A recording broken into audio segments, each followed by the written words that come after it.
Hello दोस्तों, नमस्कार और स्वागत करता हूं मैं आपको मेरे एक और वीडियो में। और इस वीडियो में हम बात करने वाले हैं सीमेंस एनर्जी के Q4 के रिजल्ट्स के बारे में। ध्यान दीजिएगा, ये Q4 का रिजल्ट है और Q1 का रिजल्ट नहीं है। सीमेंस एनर्जी जो अभी ही जो सीमेंस इंडिया जो इनका जो मेन बिजनेस था उसमें से डीमर्ज होके जो इनका पावर ट्रांसमिशन और पावर जनरेशन वाला जो बिजनेस है उसको यहाँ पे उन्होंने अलग किया था और वो सीमेंस एनर्जी के नाम से यहाँ पे लिस्ट होता हुआ हमें दिखा था। तो उसके बाद ये पहला रिजल्ट है एंड ये पहले रिजल्ट के बाद हमें पता चलेगा कि उनके सेगमेंटल रिजल्ट्स किस प्रकार के आ रहे हैं, उनका अभी करंट जो पीई है वो क्या है, क्योंकि इससे पहले तक हमें उसके पीई के बारे में नहीं पता था। एंड यहाँ पे हम किस प्रकार का ग्रोथ देख रहे हैं क्वार्टर ऑन क्वार्टर रिजल्ट्स में। तो आइए चलते हैं, इस वीडियो को पूरा देखते हैं। और अगर आपको वीडियो इन्फॉर्मेटिव लगता है या फिर आपको वीडियो अच्छा लगता है तो मेरे चैनल को जरूर सब्सक्राइब कर दीजिएगा। तो जैसा कि मैंने बताया, ये Q4 का रिजल्ट है, Q1 का रिजल्ट नहीं है। अगर हम रेवेन्यू फ्रॉम ऑपरेशंस देखें तो वो 1880 करोड़ पे आता हुआ दिखा। क्वार्टर ऑन क्वार्टर ये 24% एंड ईयर एंड ईयर 57% से जंप करता हुआ दिखा। तो both quarter on quarter and year यहाँ पे जो जंप है वो शानदार यहाँ पे आता हुआ दिख रहा है। प्रॉफिट बिफोर टैक्स ये रहा 345 करोड़ का।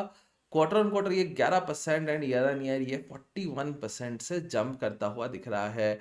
तो यहाँ पे प्रॉफिट में भी एक अच्छा जंप है both quarter on quarter and year. EBITDA रहा 551 करोड़ का। यहाँ अगर हम देखें क्वार्टर ऑन क्वार्टर ये नंबर फ्लैट है एंड ईयर ये 51% से जंप करता हुआ हमें दिख रहा है। एबिटा मार्जिन रहा 29.3% पे एंड ये यहाँ पे मार्केट को शायद थोड़ा अच्छा ना लगे कि यहाँ पे मार्जिन श्रिंक होते हुए दिखे हैं both quarter on quarter and year and margin यहाँ पे quarter on quarter 660 basis point और ईयर भी 1200 बेसिस पॉइंट से गिरते हुए दिखे। पैट रहा 246 करोड़ का। क्वार्टर ऑन क्वार्टर ये 6% एंड ईयर देखे तो ये 36% से जंप करता हुआ दिख रहा है। एंड अगर ईपीएस देखें तो ईपीएस यहाँ पे 6.91 पे आता हुआ दिखा, राइट। एंड अगर हम लास्ट क्वार्टर देखें तो ईपीएस 6.51 का था। तो अगर हम यहाँ से अंदाजा लगाएं एंड अगर हम 6.5 के पी मल्टीपल अगर हम यहाँ पे पी अगर हम देखें, सॉरी ईपीएस अगर हम देखें, मान के चले कि Q1 और Q2 में भी उतना ही आया होगा। तो अगर हम देखें लास्ट ईयर का जो ओवरऑल इनके जो ईपीएस रहेंगे वो अराउंड 25 के आसपास आएगा एंड करंट जो प्राइस है वो 3000 के आसपास चल रहा है। तो 3000 बाय 25 अगर करते हैं तो इसका जो पी है वो एनुअलाइज पी ऑलमोस्ट 120, ये अराउंड 110 से 120 के बीच में आता हुआ आपको दिख सकता है। यानी यहाँ पे जो अगर पी जो जिसमें ये ट्रेड कर रहा है वो तो बहुत ही ज़्यादा हाई पी में ट्रेड कर रहा है। लेकिन अगर आप देखिए ग्रोथ भी उस हिसाब से आ रहा है तो ग्रोथ भी अच्छा है। लेकिन हाँ, ऑलरेडी वैल्यूएशंस बहुत ज़्यादा हाई हैं एंड मार्जिन्स, अगर हम मार्जिन्स देखें तो मार्जिन प्रेशर यहाँ पे मार्केट को शायद अच्छा ना लग सके। ये जो रिजल्ट है वो मार्केट के टाइम पे ही आया है एंड मार्केट का रिएक्शन यहाँ पे ऐसा कुछ बहुत ज़्यादा ऊपर या नीचे की तरफ नहीं था। रादर आज सुबह से अगर हम देखें तो स्टॉक में एक अच्छी उछाल थी, 2% 2.5% से ये स्टॉक के ऊपर ये स्टॉक यहाँ पे ट्रेड करता हुआ दिखा। अगर हम सेगमेंटल रिजल्ट्स की बात करें तो दो सेगमेंट मेजर हैं इनके, पावर ट्रांसमिशन और पावर जनरेशन। अगर हम पावर ट्रांसमिशन बिजनेस जो कि इनका हाई उनका जो हाई मार्जिन वाला बिजनेस है, यहाँ पे अगर हम देखें तो ये 21% से जंप कर रहा है quarter on quarter and year ये 68% से जंप करता हुआ दिख रहा है। पावर जनरेशन जो बिजनेस है वो क्वार्टर ऑन क्वार्टर देखें तो 28% से जंप कर रहा है एंड अगर हम ईयर देखें तो 46% से जंप करता हुआ दिख रहा है। तो दोनों बिजनेस में अच्छी ग्रोथ आती हुई दिख रही है।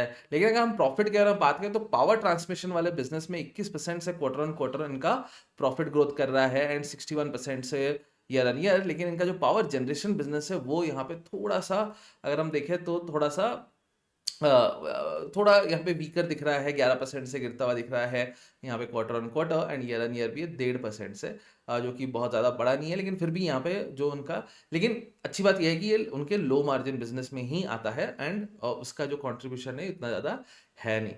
अगर हम इसका शेयर होल्डिंग पैटर्न के बारे में बात करें तो यहाँ पे प्रोमोटर होल्डिंग यहाँ पे 75% का है।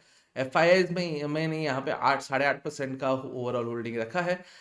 DIA के पास ऑलमोस्ट 7% का होल्डिंग है एंड पब्लिक के पास अभी करेंटली 10% का ओवरऑल होल्डिंग आता हुआ हमें दिख रहा है। अगर हम इसका लिस्टिंग देखें तो अराउंड जैसे मैं बताया 20 जून के आसपास ये लिस्ट हुआ था एंड उसके बाद यहाँ पे 10% का रिटर्न ऑलरेडी इस स्टॉक में आ चुका है। इसका जो पी जैसे कि मैंने बात किया यहाँ पे ये ऑलमोस्ट 120 तो 110 से 120 के बीच में यहाँ पे आता हुआ हमें दिख सकता है। जब हमें Q1 Q2 के नंबर्स यहाँ पे पता चलेंगे तभी हम उसको फाइनली बता पाएंगे कि कितने का पी चल रहा होगा। लेकिन हाँ, अगर हम अनुमान लगाए तो 120 के पी के आसपास यहाँ पे आ सकता है। एंड अगर देखें तो ये बहुत ही ज़्यादा हाई वैल्यूएशन में ट्रेड करता हुआ दिख रहा है। आशा करता हूँ आपको ये वीडियो अच्छा लगा होगा। अगर आपको वीडियो अच्छा लगा है तो मेरे चैनल को ज़रूर सब्सक्राइब करिएगा, मेरे वीडियो को भी लाइक कर दीजिएगा। हम मिलेंगे नेक्स्ट वीडियो में, तब तक के लिए थैंक यू। जय हिंद।